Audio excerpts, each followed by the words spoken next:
ಅನುಷ್ಕಾ ಮುಂದೆ ಕೈ ಗಾಯ ಮಾಡಿಕೊಂಡು ಮೊಂಡು ಹಠ ಮಾಡುವ ಮಗುವಿನಂತೆ ಕೂತಿದ್ದ ರಾಘವ್.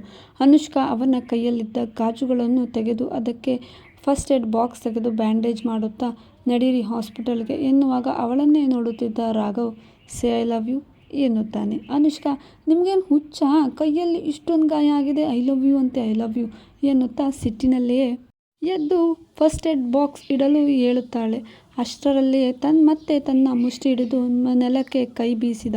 ಇದನ್ನು ನೋಡಿದ ಅನುಷ್ಕಾ ತಕ್ಷಣ ಅವನ ಕೈ ಹಿಡಿದು ಇದೇನಿದು ನಿಮ್ಮ ಹುಚ್ಚಾಟ ಎನ್ನುವಾಗ ಅವಳನ್ನೇ ನೋಡುತ್ತಿದ್ದ ರಾಘವ್ ಸೇ ಲವ್ ಯು ಎನ್ನುತ್ತಾನೆ.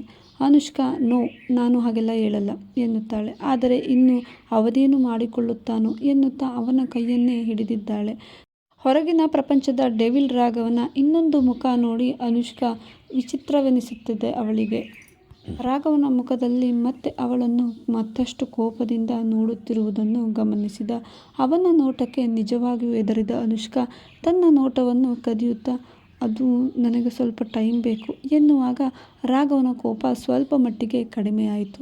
ಇವತ್ತು ಆಫೀಸ್ಗೆ ರಜಾ ಇದ್ದಿದ್ದರಿಂದ ಆಫೀಸ್ನಲ್ಲಿ ಯಾರೂ ಇರಲಿಲ್ಲ.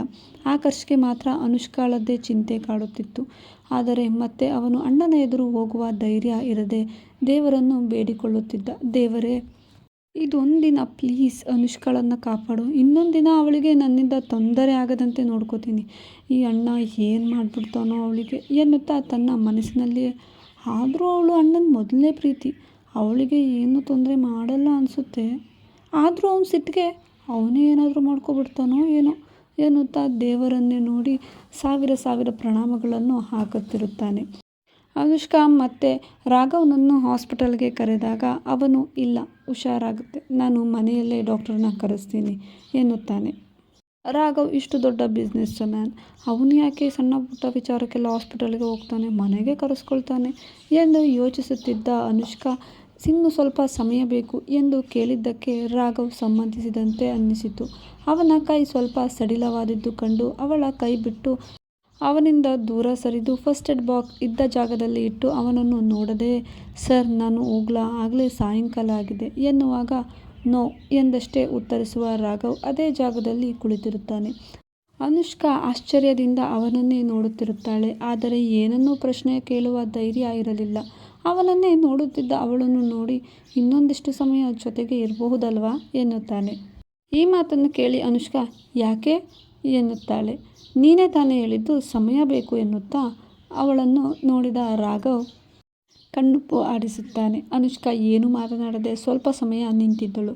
ರಾಘವ್ ಮೌನ ಮುರಿದು ನೀನು ಯಾಕೆ ಅಷ್ಟೊಂದು ಕ್ಲೋಸಾಗಿ ಫೋರ್ಸ್ ಕೊಟ್ಟಿದ್ದೀಯಾ ರೋಹನ್ ಜೊತೆ, ಅವನು ನಿನಗೆ ಮೊದಲೇ ಗೊತ್ತಿತ್ತಾ ಎನ್ನುತ್ತಾ ಅವಳ ಉತ್ತರಕ್ಕಾಗಿ ಕಾಯುವಂತೆ ನೋಡಿದ. ಅವಳು ಇಲ್ಲ, ಅದೇ ಫಸ್ಟ್ ನೋಡಿದ್ದು ಎನ್ನಲು ಮತ್ತೆ ಅಷ್ಟು ಕ್ಲೋಸಾಗಿ ಹೇಗೆ ಪೋಸ್ ಕೊಡೋಕೆ ಸಾಧ್ಯ ಎಂದನು.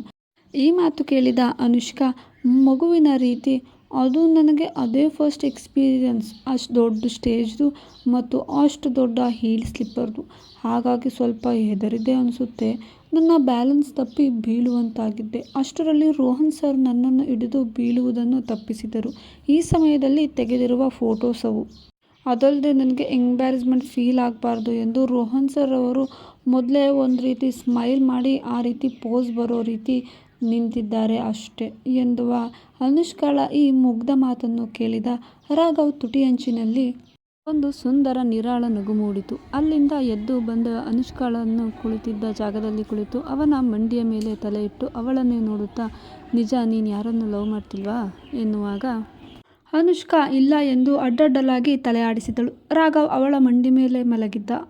ಅನುಷ್ಕಾ ಅವನ ತಲೆ ಮೇಲೆ ಕೈಯಾಡಿಸುತ್ತಾ ಇಷ್ಟು ಸಣ್ಣ ವಿಚಾರಕ್ಕೆ ಯಾರಾದರೂ ಇಷ್ಟು ದೊಡ್ಡ ಏಟ್ ಮಾಡ್ಕೋತಾರಾ ಎಂದಾಗ ಸಣ್ಣ ವಿಚಾರನ ಇದು, ನಾನು ಇಷ್ಟಪಡೋ ಹುಡುಗಿ ಬೇರೆ ಹುಡುಗನನ್ನು ಜೊತೆ ನೋಡಿದ್ರೆ ಹೆಂಗಾಗುತ್ತೆ ಅಂತ ನೀನು ಒಂದ್ಸಾರಿ ನನ್ನನ್ನು ಇಷ್ಟಪಟ್ಟು ನೋಡು, ಗೊತ್ತಾಗುತ್ತೆ ಎನ್ನುತ್ತಾನೆ. ಅವನ ಈ ಮಾತು ನಡವಳಿಕೆಗಳು ನಿಜವಾಗಿಯೂ ಅನುಷ್ಕಾಗೆ ತನ್ನ ತಂಗಿಯನ್ನೇ ನೋಡಿದಂತೆ ಅನಿಸುತ್ತಿತ್ತು. ಸೇಮ್ ಮಗು ಥರನೇ, ಹೊರಗಿನ ಪ್ರಪಂಚಕ್ಕೆ ಅದೆಷ್ಟು ಡೆವಿಲ್ ಆಗಿ ಇರ್ತಾನೆ, ಒಗ್ಗಿದವರಿಗೆ ಅಷ್ಟೇ ಮಗು ಅನಿಸುತ್ತಿತ್ತು ಅನುಷ್ಕಾಗೆ ಅವನ ಮುಖಭಾವ.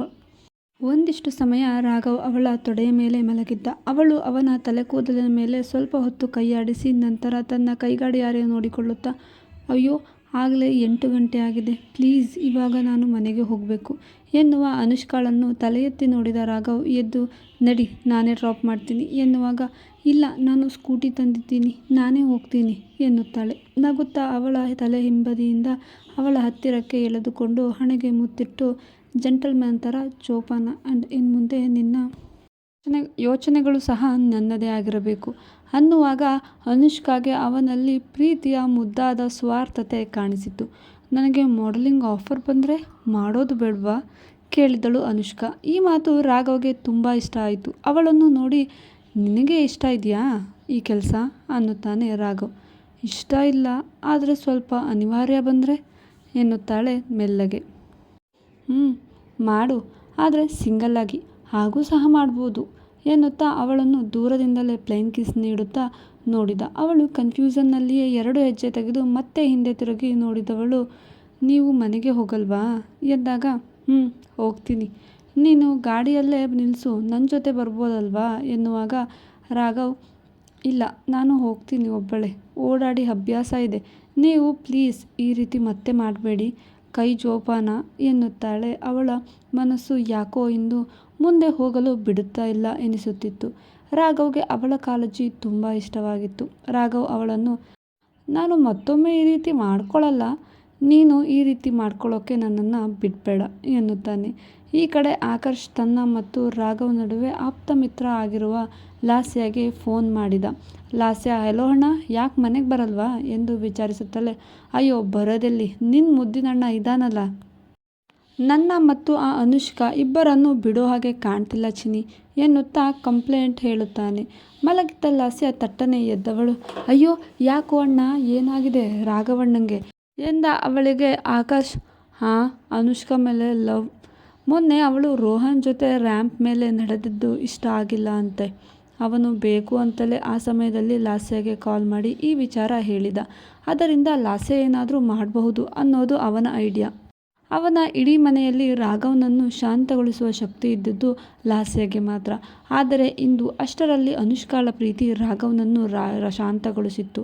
ರಾಘವ್ ಅನುಷ್ಕಾಳನ್ನು ಬೈಕ್ ತನಕ ಜೊತೆಯಲ್ಲೇ ಬಂದು ಸ್ಕೂಟಿ ನೋಡಿ ಒಂದು ಸ್ಮೈಲ್ ಮಾಡಿದ. ಅದನ್ನು ನೋಡಿ ರಾಘವ್ಗೆ ಅನುಷ್ಕಾ ಮೊದಲ ದಿನ ಜಗಳ ಆಡಿದ್ದು ಅವನ ಕಣ್ಣ ಮುಂದೆ ಹಾಗೆಯೇ ಕಟ್ಟಿದಂತೆ ಕಾಣುತ್ತಿತ್ತು.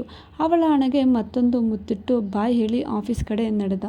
ಅನುಷ್ಕಾ ಬೈಕ್ ಸ್ಟಾರ್ಟ್ ಮಾಡಿ ಫೋನ್ನಲ್ಲಿ ಸಂಜು ನಂಬರ್ ಡಯಲ್ ಮಾಡಿ ಹೆಲ್ಮೆಟ್ ಒಳಗೆ ಕಿವಿಗೆ ಸಿಗಿಸಿಕೊಂಡು ಮನೆ ಕಡೆ ಹೊರಟಳು. ಅಷ್ಟರಲ್ಲಿ ಲಾಸ್ಯ ರಾಘವ್ಗೆ ಕಾಲ್ ಮಾಡಿದ್ದಳು. ಫೋನ್ ಮಾಡಿದವಳೆ ಹಲೋ ಏನಣ್ಣ ವಿಚಾರ, ಯಾಕೋ ಇನ್ನೂ ಅಕ್ಕು ಅಣ್ಣನ ಮತ್ತು ಹೊಸ ಹುಡುಗಿಯನ್ನು ಕೂಡಾಕಿಕೊಂಡಿದ್ದೀಯಂತೆ ಎನ್ನುವಷ್ಟರಲ್ಲಿ ಆಕರ್ಷ್ ಕ್ಯಾಬಿನ್ ತಲುಪಿದ. ರಾಘವ್ ತನ್ನ ಫೋನ್ ಕಿವಿ ಮತ್ತು ಭುಜಕ್ಕೆ ಬಾಗಿಸಿಕೊಂಡು ಇನ್ನೊಂದು ಕೈಯಲ್ಲಿ ಆಕರ್ಷ್ ಕುತ್ತಿಗೆಯ ಹಿಂದೆಯಿಂದ ಬಿಗಿ ಹಿಡಿದು ನಿನ್ನನ್ನು ಇವನ ತಪ್ಪಿಗೆಲ್ಲ ಕ್ಷಮಿಸಿಕೊಳ್ಳೋಕೆ ಬಳಸ್ಕೊಳ್ತಾನೆ ಅಲ್ವಾ ಎನ್ನುವಾಗ ಆಕರ್ಷ್ ಅಣ್ಣ ಕೈ ಎನ್ನುವಷ್ಟರಲ್ಲಿ ಅವನ ಬಾಯಿ ಮುಚ್ಚಿದ.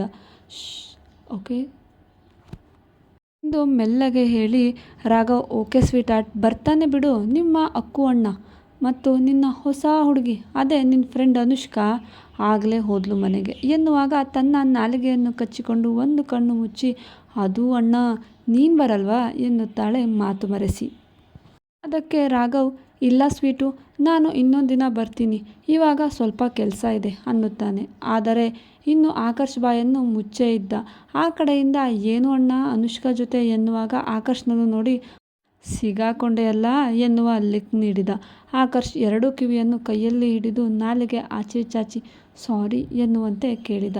ರಾಘವ್ ಯಾಕೆ ಸ್ವೀಟು, ನಾನು ಅವಳಿಗೆ ಸರಿ ಹೊಂದಲ್ವಾ ಎನ್ನುವಾಗ ರಾಘವ್ ಮಾತಿಗೆ ಸೂಪರ್ ಜೋಡಿ, ಆದರೆ ಪಾಪ ನಮ್ಮನು ಜಾಸ್ತಿ ಕೋಪ ಮಾಡ್ಕೋಬೇಡ ಎನ್ನುತ್ತಾಳೆ. ರಾಘವ್ ಇಲ್ಲ ಎನ್ನುತ್ತಾ ಒಂದು ಬ್ಯಾಂಡೇಜ್ ಸುತ್ತಿದ ಕೈಯನ್ನು ನೋಡಿಕೊಳ್ಳುತ್ತಾನೆ.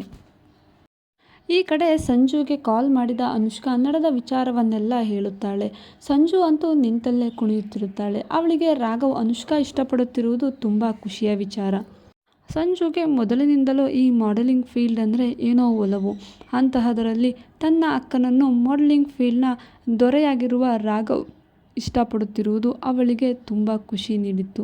ಆ ಖುಷಿಯಲ್ಲಿ ಅವಳು ಕುಣಿಯುವಾಗ ಆ ಕಡೆಯಿಂದ ಅನುಷ್ಕಾ ಸಂಜುವಿನ ರಾಗ ಕೇಳದಿದ್ದಾಗ ಹೆಲೋ ಸಂಜು ಎಂದಾಗ ಸಂಜು ಹಾಂ ಹೇಳು ಅಕ್ಕ ಎನ್ನುತ್ತಾಳೆ. ಅನುಷ್ಕಾ, ನನ್ನ ಡ್ರೆಸ್ ಬ್ಲಡ್ ಆಗಿದೆ ಕಣೆ, ಇವಾಗ ಈ ಅವತಾರದಲ್ಲಿ ಏನಾದರೂ ಮನೆಗೆ ಬಂದರೆ ಸುಮ್ಮನೆ ಅತ್ತೆ ಮಾವ ಭಯಪಡ್ತಾರೆ, ಮತ್ತು ಏನಾಯಿತು ಹೇಗಾಯಿತು ಎಲ್ಲ ಕೇಳ್ತಾರೆ. ನಿನಗೆ ಗೊತ್ತಲ್ವಾ, ಇದೆಲ್ಲ ಯಾವುದು ಕನ್ಫರ್ಮ್ ಇಲ್ಲದೆ ಇರೋ ವಿಚಾರಗಳು. ಇದನ್ನು ಅವರಿಗೂ ಹೇಳಿ ಅವರಿಗೂ ನೋವು ಕೊಡೋದು ಬೇಡ. ನೀನು ಹಿಂದೆ ಡೋರ್ ಓಪನ್ ಮಾಡು ಮತ್ತು ನಾನು ಬರೋದು ಲೇಟ್ ಆಗುತ್ತೆ ಅಂತ ಹೇಳಿ ಏನಾದರೂ ಮ್ಯಾನೇಜ್ ಮಾಡಿದ್ರೆ ಆಯಿತು ಎನ್ನುವಾಗ, ಈ ಕೆಲಸ ಎಲ್ಲ ನನಗೆ ನೀನು ಹೇಳ್ಕೊಡ್ಬೇಕಾ ಅಕ್ಕ? ನೀನು ಬಾ ಸುಮ್ಮನೆ, ನಾನೆಲ್ಲ ಮೇಂಟೈನ್ ಮಾಡ್ತೀನಿ. ನೀನು ಮತ್ತು ರಾಘವ್ ಭಾವನ ಪ್ರೀತಿಗೆ ನನ್ನದೊಂದು ಅಳಿಲು ಸೇವೆ ಎನ್ನುವಾಗ ಅನುಷ್ಕಾ ಸಂಜು ಎಂದು ಕಿರಿಚಿದಳು. ಮುಂದೆ ಏನಾಗಬಹುದು ನಿರೀಕ್ಷಿಸಿ. ಇಂತಿ ನಿಮ್ಮ ಪ್ರೀತಿಯ ನಗುಮುಖದೊಂದಿಗೆ ಪ್ರೇಮಕತೆ ನಿಮ್ಮ ಜೊತೆ ವಿತ್ ಕನ್ನಡತಿ. ಇಷ್ಟೊತ್ತು ಈ ವಿಡಿಯೋ ನೋಡಿದ್ದಕ್ಕಾಗಿ ನನ್ನ ತುಂಬು ಹೃದಯದ ಧನ್ಯವಾದಗಳು. ಕತೆ ಇಷ್ಟವಾದರೆ ಒಂದು ಲೈಕ್ ಮಾಡಿ ಮತ್ತು ಚಾನಲನ್ನು ಸಬ್ಸ್ಕ್ರೈಬ್ ಮಾಡೋದನ್ನು ಮರೆಯಬೇಡಿ. Thank you.